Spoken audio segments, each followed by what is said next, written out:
નમસ્કાર દર્શક મિત્રો, દિલોક સત્તા શોમાં આપનું સ્વાગત છે।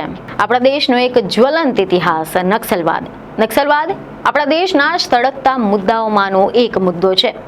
નક્સલવાદ એક એવી ચળવળ છે કે જે ભારતના ઘણા બધા ભાગોમાં મૂળિયા જમાવી દીધા હતા। તે 1960ના દાયકામાં પશ્ચિમ બંગાળના નક્સલબાડીથી શરૂ થઈ હતી અને જે ઘણા લાંબા દાયકાઓ સુધી દેશના ઘણા બધા ભાગોમાં સક્રિય રહી હતી। નક્સલવાદી ચળવળ એ ટૂંક જ સમયમાં દેશના અન્ય ભાગોમાં પણ ફેલાઈ ગઈ હતી। સરકારે નક્સલવાદની સામે કડક કાર્યવાહી કરી। પોલીસ અને અર્ધલશ્કરી દળોએ પણ નક્સલવાદીઓની સામે કડક કાર્યવાહી શરૂ કરી હતી અને ઘણા બધા નક્સલવાદી નેતાઓની ધરપકડ કરવામાં આવી હતી। તાજેતરના વર્ષોમાં પણ નક્સલવાદની સામે સરકારની કાર્યવાહી વધુ તીવ્ર બની ગઈ છે। કેન્દ્રીય ગૃહમંત્રી અમિત શાહે નક્સલવાદ સામે ઝીરો ટોલરન્સ નીતિ અપનાવી છે અને નક્સલવાદીઓની સામે કડક કાર્યવાહીનો પણ નિર્દેશ આપ્યો છે। વધુમાં સરકારે નક્સલવાદી પ્રતિભાવી જે વિસ્તારો છે તેમાં વિકાસ કાર્યને પણ પ્રોત્સાહન આપવા માટે ઘણી બધી યોજનાઓ પણ શરૂ કરી છે।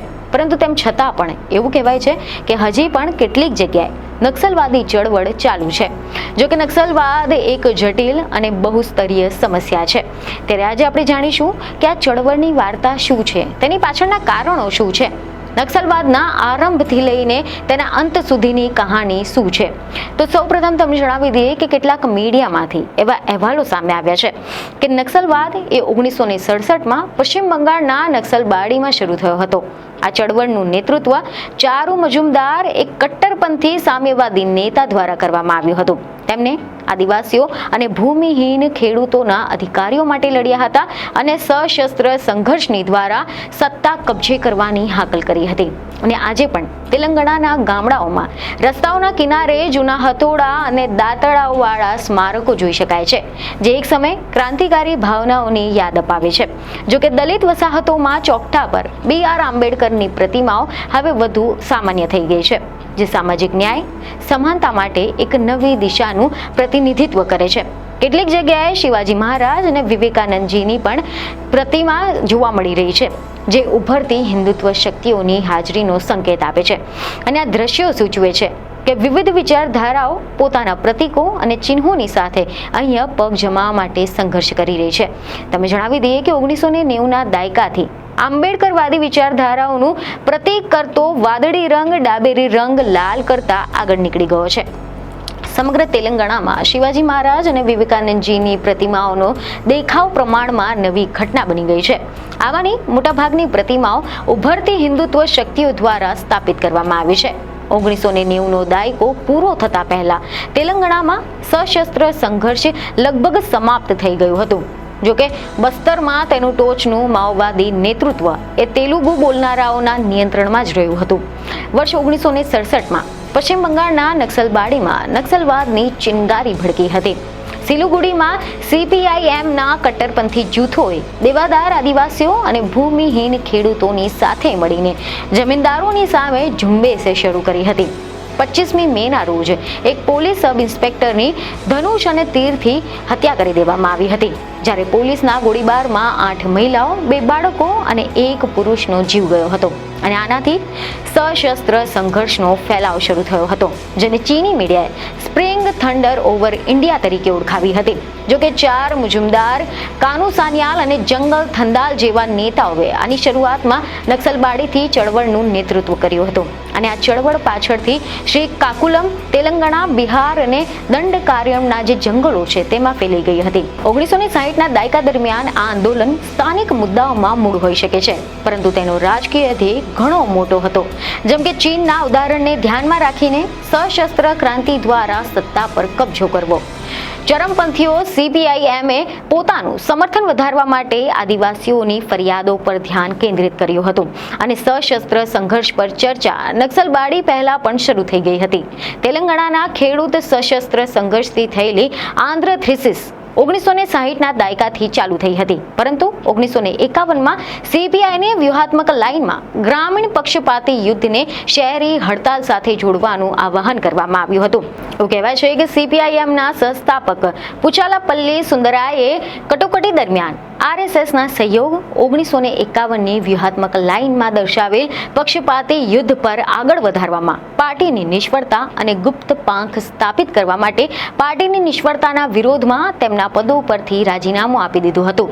સુંદરૈયા મકેનીની બસો પુનૈયા અને BT રણદીવે વચ્ચે ભૂગર્ભ પ્રવૃત્તિ અને હિંસક માર્ગતો બાબતે મતભેદ થયા હતા અને બાદમાં મકેનીની બસો પુનૈયાના નેતૃત્વ હેઠળ CPIMએ તેની નીતિમાં સુધારો કર્યો અને શાંતિપૂર્ણ માર્ગ અપનાવ્યો હતો.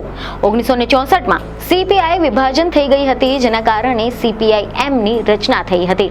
આ વિભાજન મુખ્યત્વે સોવિયત યુનિયનનું એકીકરણ હોવું અને ચીનનું અનુકરણ કરવું તે હતું. એટલે કે સશસ્ત્ર સંઘર્ષના વિકલ્પમાં માનનારા અસંતુષ્ટ નેતાઓએ all India coordination committee of communist રિઝોલ્યુશનનું આ સ્થાપના કરી હતી, જે 1969માં CPIML બની ગઈ હતી. ત્યારબાદ એવા અહેવાલો મળ્યા કે 1960ના દાયકાના અંતમાં સોવિયત યુનિયનનો પ્રભાવ ઘટ્યો હતો. 1951માં સ્ટાલિનને મળ્યા પછી તેલંગાણાનો સશસ્ત્ર સંઘર્ષ સમાપ્ત કરવાનો નિર્ણય લેવાયો અને આ દરમિયાન ચીનમાં 1949માં થયેલી ક્રાંતિએ ઉદામવાદીઓને પ્રેરણા આપી હતી. માઓ ભારતીય ઉદામવાદીઓ માટે એક જૂથ થવા માટે એક શક્તિ બની ગયા હતા અને તેનો પ્રભાવ એટલો બધો વધી ગયો કે ચારુ મુજુમદારે એટલા સુધી કહી દીધું કે ચીનનો ચેરમેન એ અમારો ચેરમેન. કોલકાતાની પ્રેસિડેન્સી કોલેજ નક્સલ કેન્દ્રિત હતી, જે મધ્યમ વર્ગના યુવાનો માટે પોતાની તરફ આકર્ષવાનું કામ કરતી હતી. એટલા સુધી કે દિલ્હીની સેન્ટ સ્ટીફન્સ જેવી જે ભદ્ર વર્ગની કોલેજ છે, તેમના વિદ્યાર્થીઓ પણ ખેડૂતોની એકતા માટે ગામો સુધી પહોંચી ગયા હતા. પશ્ચિમ બંગાળમાં CPI અને CPIMની ભાગીદારીવાળી સંયુક્ત મોરચા સરકાર અને પછી કોંગ્રેસે જમીન સુધારણા તથા કડક પોલીસ એક્શન આ બંને દ્વારા વળતો જવાબ આપ્યો હતો અને અંતે વર્ષ 1972 સુધીમાં માઓવાદી આંદોલન નબળું પડી ગયું હતું. પરંતુ આંધ્રપ્રદેશના શ્રી કાકુલમમાં શિક્ષિત યુવાનો આ આંદોલન 1975ની કટોકટી સુધી પોતાની તરફ આકર્ષી રહ્યું હતું અને પછીથી એવું કહેવાય છે કે કાનુ સાન્યાલે સ્વીકાર્યું કે આ વિદ્રોહમાં સંગઠનાત્મક જનસમર્થન અને લશ્કરી જ્ઞાનનો અભાવ હતો. ત્યારબાદ ઓક્ટોબર 1977માં કોંડાપલ્લી સીતારામૈયાના નેતૃત્વ હેઠળ રેડિકલ સ્ટુડન્ટ્સ યુનિયન અને રેડિકલ યુથ લીગની સ્થાપના કરવામાં આવી હતી. 22 એપ્રિલ 1980ના રોજ લેનિનના જન્મદિવસે તેમને તેમના સાથીઓને આંધ્રપ્રદેશમાં CPIML પીપલ્સ વોરની રચના કરી હતી, જ્યારે કનાઈ ચેટર્જીનું બિહાર જૂથ પાછળથી માઓવાદી કોમ્યુનિસ્ટ સેન્ટર એટલે કે MCC બની ગયું હતું. બંને સંસદીય રાજકારણને નકારી કાઢ્યું હતું અને તાત્કાલિક સશસ્ત્ર કાર્યવાહીની હાકલ કરી અને ભૂગર્ભ સંગઠનો બનાવવા પર ધ્યાન કેન્દ્રિત કર્યું હતું. તેઓએ દલિતો અને આદિવાસીઓનો મજબૂત આધાર બનાવ્યો અને કોબાડ ગાંધી જેવા શિક્ષિત મધ્યમ વર્ગના વ્યક્તિઓને પણ આકર્ષ્યા હતા. તેઓ જમીન પુનઃવિતરણ, બંધુઓના મજૂરી નાબાદ, વન પેદાશોના વ્યાજબી ભાવ અને શોષણકારી કર નાબૂદી માટે લડ્યા હતા. ભારતમાં 1960ના દાયકાના અંતમાં હરિત ક્રાંતિ શરૂ થઈ ગઈ હતી. તેણે 1980ના દાયકાના અંત સુધીમાં દેશને ખાદ્ય સંકટમાંથી બહાર નીકળવામાં મદદ કરી હતી અને એ સમયની સાથે જ બૌદ્ધિક સમર્થન ઘટતું ગયું. 1990ના દાયકાના અંત સુધીમાં તેલંગાણામાં સશસ્ત્ર સંઘર્ષ લગભગ સમાપ્ત થઈ ગયો હતો. જોકે બસ્તરમાં ટોચના માઓવાદી નેતૃત્વ તેલુગુ ભાષી લોકોના નિયંત્રણમાં હતું અને કેન્દ્રીય અર્ધલશ્કરી દળોએ 31 માર્ચ 2026 સુધીમાં નક્સલવાદને સંપૂર્ણપણે નાબૂદ કરવાનો લક્ષ્યાંક આપવામાં આવ્યો હતો. આ સમય મર્યાદા કેન્દ્રીય ગૃહમંત્રી અમિત શાહ દ્વારા નક્કી કરવામાં આવી હતી. મીડિયામાંથી એવા રિપોર્ટ સામે આવ્યા છે કે વર્ષ 2000થી લઈને 2025ની વચ્ચે માઓવાદી સાથે સંકળાયેલી હિંસામાં 4944 માઓવાદી, 2717 જેટલા સુરક્ષાકર્મીઓ, 4121 જેટલા નાગરિકો અને 252 એવા લોકોના જીવ ગયા જેમની ઓળખ થઈ શકી નથી. એટલે કે કુલ મળીને 12,041 લોકોના જીવ ગયા હતા. છત્તીસગઢના જંગલોમાં નક્સલવાદીઓની સાથેના એન્કાઉન્ટરના અહેવાલો દર્શાવે છે કે માઓવાદી ચળવળ તેના અંતિમ તબક્કામાં છે. એવું લાગે છે કે માઓવાદીઓ પણ હવે આ વાતને સમજી ગયા છે. પ્રવક્તા અભિયાનોને શસ્ત્ર છોડી દેવાનો પત્ર અને તેના નેતા રૂપેશનો ભવિષ્ય વિશે અનિશ્ચિતતાનો સ્વીકાર આ સૂચવી રહ્યો છે.